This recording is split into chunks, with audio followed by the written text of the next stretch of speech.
Hello, everyone. Welcome to the inaugural episode of Business Bites. Business Bites are where or how I'm celebrating 25 years of being a working artist and running a studio business by sharing some of the things I've learned along the way. Last month, I asked my social media community if they had specific business questions around making and selling their artwork. The response was astounding. Their questions told me that there was a decided need for this kind of information. So here I am sharing some of what I have used or worked in the past with you. Who am I? I'm Kim Santini. I am a painter. I've made my living as an artist since 2001. I ran my studio from home while raising 3 kids and built my business around selling original art using a hybrid direct marketing and gallery representation model. I leveraged a daily painting practice into building a robust community of fans, collectors, and students. When starting out, I leaned on those with more experience than myself and have always embraced a pay it forward attitude. So here I am sharing some of my approaches as a means to help you build your art business. Keep in mind that everyone's artwork is unique and therefore so is their market. What worked for me may not be the right fit for you, but take all I share with a grain of salt and feel free to research and adapt any of my approaches to better suit the vision you have for your own work.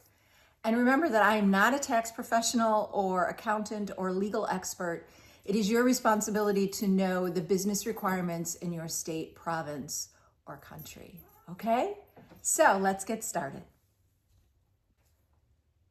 Okay, so I'm getting started literally. Liz asked about this and I thought it was a great starting point. You want to sell your work. You want to turn your artwork into a business. Fantastic. So we begin by starting a business plan. This can be really intimidating for a creative mind, but it is invaluable in identifying from the very beginning where your energies are best spent. I didn't sit down and do it all at once, and I'm not recommending that you do, although if you're so compelled, if you love this kind of thing, please by all means jump in. But writing a business plan was and continues to be a working document that evolved as I got to know my art and the desires that I had for my art better. A business plan is essentially identifying your product, how it stands out from the market, how you will make your product, what it costs you to make your product, how you're willing or planning to bring it to market, how you will price it, who your customers are, where you're going to find them, and how you will deliver your product to them. But let's start with the basic premise, your product, okay, your artwork. Just like with a regular storefront, you need to have inventory before you open your doors. So start, make your art, make lots of it. Don't worry about quality and just produce quantity right now, because what you want to do is get to know the processes, the media, the sizes, the subject matter, the things that you are most comfortable with creating, the things you get the most joy out of creating.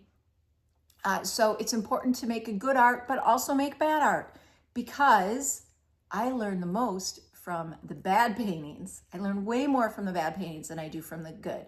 So create across the spectrum, take lots of risks now before your doors are open, and there's a cost associated with taking risks, and really figure out what it is you like about your art and what it is you think is going to be unique about your work when you bring it to market. Don't worry about the selling part yet. Just focus on the making aspect and getting to know yourself, finding your groove, and understanding what it is that you make that is so fulfilling.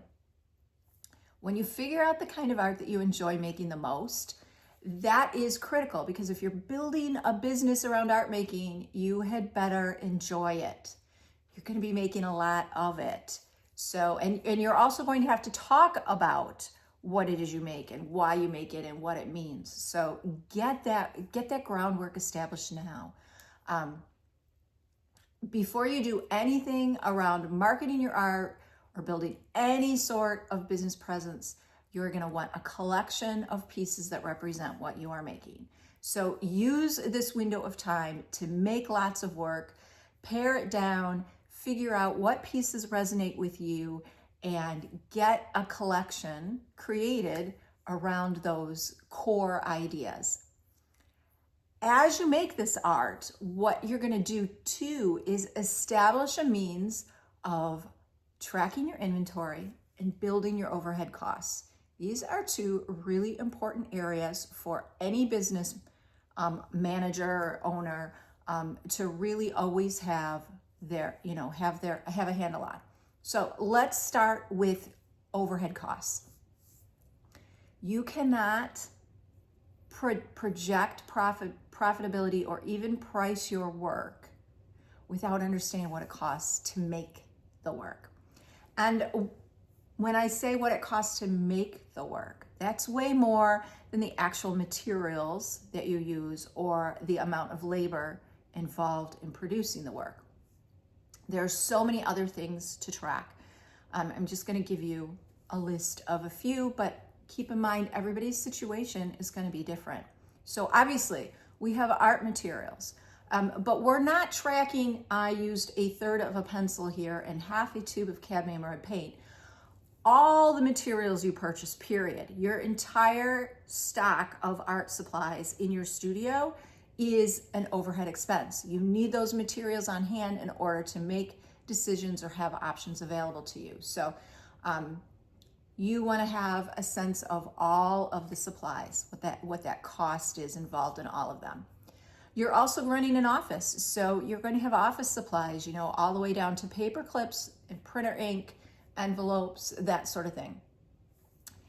Studio rental, like not all of us rent a space outside the home, but absolutely if you have a space separate from your living arrangements with a rental fee attached, you're going to want to be tracking that. If you work from home, there are a number of ways that you can write off your working space. Consult with an accountant about what you can legally write off and how that space needs to be situated so that you are doing it legally and properly from the very get-go, and that you can also leverage or maximize your write-offs when the time comes. You're going to want to know what your utilities cost. If you are renting a space, perhaps you get separate utility billings. That's fantastic. If you're working in your home, you're going to get to write off a percentage of your overall square footage. That percentage can be applied to all of your utilities. So begin writing down what you're paying every month for your various utilities, including your water and sewage and garbage takeaway, so that you have an idea of what those costs contribute to the overall number. Internet access is something. So even if you're working outside your home and you're using a cell phone or Wi-Fi in a building, there are other places where you're going to be utilizing Wi-Fi in your home to run your business. Our work days are no longer like a 9-to-5 kind of thing. So if you're marketing your work online or planning even just to use online resources or working remotely or from your home base, you need to know what it costs you for internet access. What about any hardware that you're going to use to run your business? This goes beyond a computer. It could be network routing equipment, a modem, printer, a tablet, a smartphone. Perhaps you're going to have a digital SLR camera or some other equipment that you need to manage the business aspects of running your space. And this is separate from any equipment you need to make your art. Perhaps you need specific tools or certain types of furniture in order to create your artwork. So those are all absolutely part of your studio setup and overhead fees. Any subscriptions? It used to be that subscriptions were just print magazines, right? But now subscriptions are all sorts of things. They're app-based. They could be a software program that you pay a monthly fee to access. So begin tracking what you're paying for those kinds of tools as well. You may also need to purchase a particular kind of software to run your business, so you want to start being aware of that. You may choose to run your business under or have your online business set up under a domain name. So cost of registering and hosting that domain name is something you want to consider. Perhaps you're going to set up a business email account. Highly recommend this, and I'm going to talk about it in a future video. Business email is where you have your address information at your domain name. This is, well, I'll talk about it in a future episode, but this is a really critically important aspect. Really helps make you look professional, and that comes with a price tag as well. Are you going to have a website or any other internet presence, online presence? And does that require any sort of fees or onboarding to get yourself established? What about professional services? Do you need an accountant? Do you need a lawyer to draw up contracts or review specific scenarios, paperwork involved, that kind of thing? What about shipping materials or the cost of getting your goods out into the public? Any mileage that you accrue on your personal vehicle for running your business is absolutely a write-off, so you need to put a system in place for tracking that. Travel costs, if you are traveling to teach or to learn or to do research or anything that's going to further your business, those are also absolutely a part of your overhead. What about continuing education? Are you going to learn a new medium or new technique? Are you involved in taking courses or doing any sort of mentoring or creative coaching with anyone? Those are all part of your overhead as well. And any sort of professional affiliation or guild dues, supports of local arts organizations, those can also be bundled into your overhead. So you can see that this number is going to encompass or include far more than your materials. And I didn't even talk about labor hours, but obviously if you're gonna need an assistant or have an employee, that's also part of your overhead. So naturally, organically, begin to pay attention to these things and start to write them down so that you are going to, in the end, have a document that is going to pretty accurately represent what it is you've done over a period of time with regards to the financial support of your art business. I suggest that you create a simple spreadsheet for tracking this information. And it makes it simple to extrapolate. After a period of time, you'll begin to see things that you pay monthly versus yearly. You can even analyze whether or not a single yearly payment would save you any money. But ultimately, you're going to end up with a pretty realistic picture of what it is you're spending. And once you have an annual overhead, here's one of the beautiful aspects of that. You can break that annual figure of what it costs you to keep your doors open into monthly increments. And now you know exactly what it is you need to bring in each month in order to keep your doors open. So we'll talk about diversification of income and all sorts of other things, that income that's going to keep your doors open. We'll talk about that in a future video. But having this overhead number is so vitally important for that sort of decision making, as well as all sorts of other planning, including pricing your work. So I work on a Mac laptop.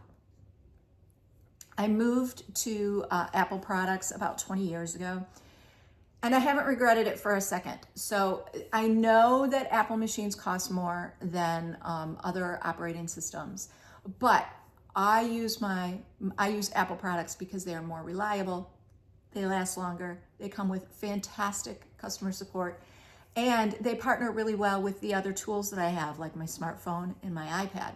It's seamless. So I bring this up because the least expensive tool is not always the best one.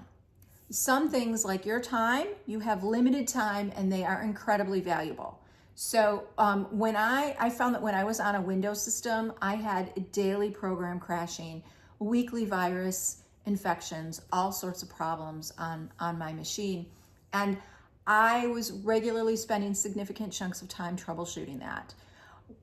That came at a cost to my business. And that cost was dramatically offset when I bought a Mac machine instead of the Windows one, I recouped that cost. I gained way more time to focus and spend my energy on things that have a bigger impact on my business. So I work on a Mac laptop. One of the problems or the challenges that I had when I migrated to a Mac system some 20 years ago, there were limited software options out there. And at that time, software came with a purchase price, not a subscription fee.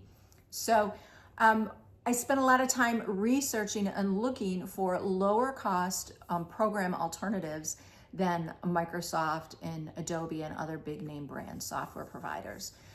One of the tools that I use that I highly recommend is a free shareware program called OpenOffice. OpenOffice can be downloaded off the internet, and what it is essentially a free version of a software package that's very compatible to Microsoft Office suites. So OpenOffice gives me my word processing program as well as a spreadsheet program that are very comparable to Microsoft Word and Microsoft Excel. So I'm bringing this up because spreadsheets are a critical tool, and understanding and knowing how to work with a spreadsheet is going to give you so much leverage when it comes to tracking data, looking at information, examining trends, and projecting for the future.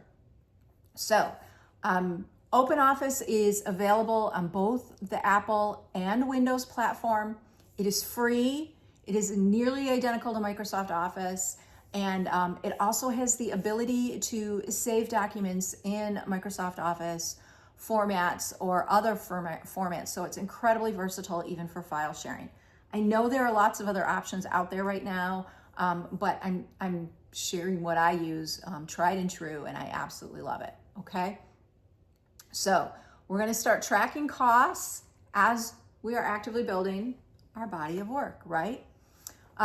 And then what we're gonna do is simultaneously, we will also set up an inventory tracking system. And Mary Lou asked about inventory tracking in particular.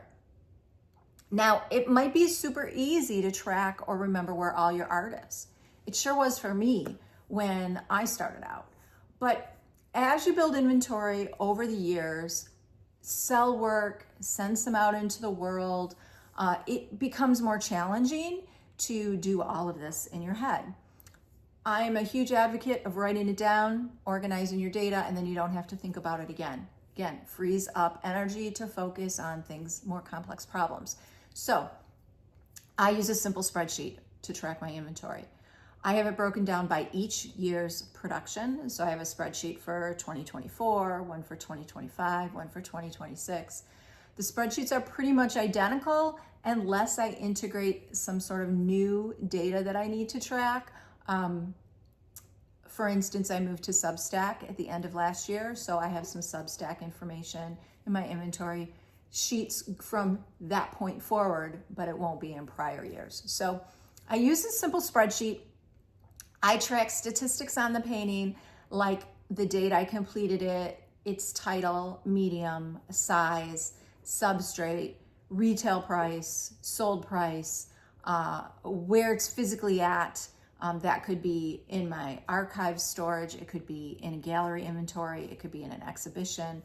I also use my spreadsheet to track the name and location of the JPEG, the high resolution photo that I have of my artwork. So that is all part of my inventory spreadsheet. I also track on my inventory spreadsheet the social media platforms that I've shared that image or any details about the painting to. I will track whether or not I have prints available, the date that I made prints available, any awards or exhibitions that the painting's been in, really any sort of information that is specific to that particular inventory item, that particular piece of art. That gets tracked inside my inventory spreadsheet. Now, there are all sorts of platforms out there that do this for you. I can think of 3 of them off the top of my head. These are all online services that you pay a monthly fee for. And they're fantastic because they've gone out and they have researched with artists exactly what data needs tracking.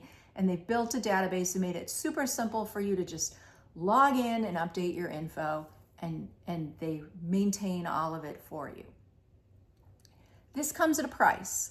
Number one, you can only archive or access and update that info if you have a live internet connection or you're online. For some people who live in a remote location, that could be problematic. Secondly, this data is only accessible for as long as you continue to pay that monthly fee. So yes, it's easy and simple and straightforward, but when you commit to an online service like this, you're committing to a monthly fee for the lifetime that you are running your business, or until you choose to move all that data into a new and different system. So think about how long you're going to be in business for. Calculate that monthly payment out over a period of years. Let's say you're in business for 10 years. $24.99 a monthly period is going to be almost $3,000 at the end of those 10 years. So is $3,000 a nice chunk of change that you want to put in your pocket right now and do some quick Google searching or tutorials on how to run it or how to manage a spreadsheet?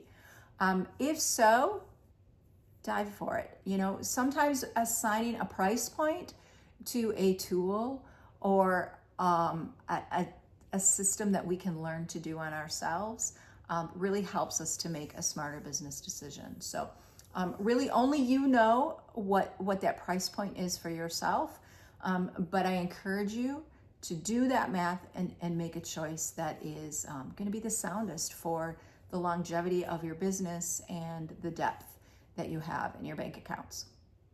So, and one other thing that I want to point out, before you start selling, you need to decide if you are going to do business under your name or under a business name. So if you choose a business name or a name other than your own, you're going to need to file a DBA. So consult with your local government and find out what the requirements are for that. When you have your DBA, then you can go and open a banking account or set up some financial accounts with that business name once you have that paperwork. But I highly recommend that you separate your business from your personal from the get-go. Even if you're not actively selling yet, begin to think about how you might structure this so that it's really seamless when you get to that point and you need to have an account available for running various transactions through. Make sure that you consult with financial professionals and the law in your jurisdiction to make certain that you are doing everything properly. And once you begin to have your banking situation settled, you can begin to transfer or pay for some of your services or purchases using that business account. And you know what I'm going to say, right? Because you got to track all those in a spreadsheet. Once you start making these payments and you're categorizing them as a business account, you really want to have a record to prove that. So start a spreadsheet. Yep. Think of your spreadsheet like a giant check register, but it's going to include monies going in and out, and you're just going to categorize all of that so that you have a running balance. You know what's coming in, what's going out, and then when you look at your overhead, you're also going to know what has to go out in the future. I'm going to go into this way more deeply in another episode, so don't worry. It's just mostly important that you get the habit started right now. Okay? One other quick little mention is that if you are doing this on your computer, building these spreadsheets digitally, you want to make sure that you have a backup system in place. You do not want to lose this data. You can back up to a cloud. You can back up to an online backup service. You can back up to a physical hard device, like an external hard drive or another computer that you have on site. I cannot encourage backups enough. As someone who's lost data, it is devastating, it is stressful, it can be problematic, particularly if it's financial data. So I highly encourage anyone to avoid that. Don't set yourself up for that. I have a separate backup on a hard drive here in my home. I really should have a hard drive in another location in case something happened to my home, because I would lose that data. I also back up to a cloud the bulk of my computer information. So I have an external source that is in the cloud. I have a physical one that I can get my hands on at any time. So set up a backup system. And if you're uncomfortable or unfamiliar with how to do that, talk to a teenager or consult with a technical expert, and they'll be happy to help you get that situated. It's so worth it. They're going to run seamless in the background. You're not even going to have to think about it until you need it. And trust me, it's fabulous. Should you ever need it, to have it right there. Okay. That said, I don't want you to feel overwhelmed. And I know I've thrown a lot at you here. It is a lot. And this is just a small fraction of what running an art business is going to look like. As an artist, you are uniquely positioned to wear all of the hats. You will wear all of the hats. That includes your bookkeeping, your inventory control, your production, and everything else. And we'll get there, okay? But let's end on something really fun, okay?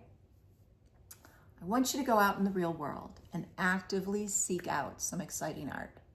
Find a handful of creators who are making art that you would never consider making yourself. Maybe it's a different media, or it's sculpture if you're a 2D artist. Maybe it's film or performance, or a totally different style than how you work. Maybe it's just a shift in subject matter, or it's your subject matter approached from a different perspective. Whatever it is, I want you to find art that you fall completely and totally head over heels in love with, okay? Pay attention to how that makes you feel. Sit in your body and listen to how your body responds when you experience and take in this art. Savor every second of that experience. Seek out more of the creator's work so that you can have that experience repeatedly over and over and over again. Lose yourself in the awe and the wonder of what other human beings are out there in our world making with their hands, with their ideas, with their muses. And now you know exactly how your collectors are going to feel when they find your art. If you have any art business questions or things that you would like solved, please send me an email. You can reach me through my website, KimberlySantini.com, or you can find me on Facebook, Insta, Substack. I've got a YouTube channel, Patreon. If you want to spend more time with me, I encourage you to follow and engage on your preferred platform or choose one of my learning experiences. And meanwhile, go get started on your studio business infrastructure, and I'll see you in the next Business Bite. Happy creating.